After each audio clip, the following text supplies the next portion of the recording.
नबिना, तिमीले त ल पढेर लयर बन्नुपर्छ। ओहो, तर्क वितर्क गर्न यति धेरै सिपालु छौ, सोसल टिचर अगाडि उभिएर भन्दै हुनुहुन्थ्यो। साथीहरू सबै मतिर हेर्दै हो सर हो, सरको कुरामा सहमति जनाउँदै थिए। हो, यही समयबाट मलाई लयर बन्ने इच्छा औधी लागेको थियो। सबै टिचरहरूको फेभरेट स्टुडेन्ट अझ बढी म्याथ टिचर।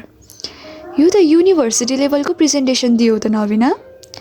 म यो सबै चार्ट पेपर मेरो अफिसमा राख्छु, पछि तिम्रो जुनियरलाई पढाउन मिल्छ, नारायण सर भन्दै हुनुहुन्थ्यो। सरको फेभरेट कसरी नहुनु, म्याथको किरा जो थिए। फ्री टाइम हुने बित्तिकै बुक बोकेर नआएको क्वेसन सोध्न दौडिहाल्थे। अहिले सम्झिँदा यी क्षणहरू रमाइला लाग्छन्। तर सबै गुरुको फेभरेट भए पनि म कुनै साथीको फेभरेट हुन सकेकी थिइनँ। पढाइको घमण्ड भएर होइन, मलाई आफूलाई आएको कुरा सिकाउन अझ बढी रमाइलो लाग्थ्यो। 7 र 8 मा पढ्दा क्याप्टेन बनेदेखि बोल्ने गरेका 1-2वटा साथी पनि छुट्टिएका थिए। स्कुल टाइममा पनि एक्स्ट्रोभर्ट भएर पनि एक्लो अर्थात् जेरो फ्रेन्ड्स भएको म नै थिएँ होला।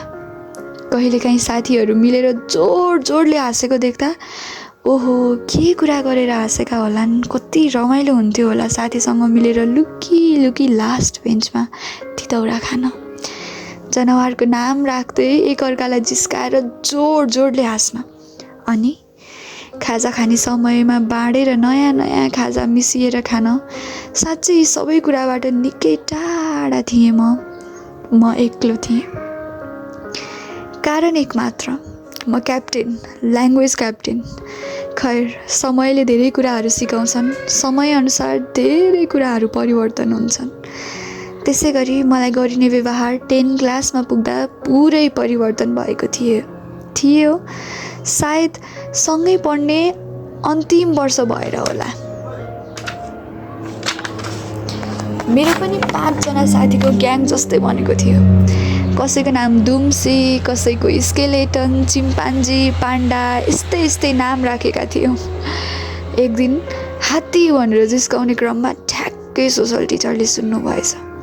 अनि त जनावरको खोर हो यो, आफ्नो काम छैन के भनेको त्यस्तो भन्दै पुरै क्लासलाई कराउनु भयो।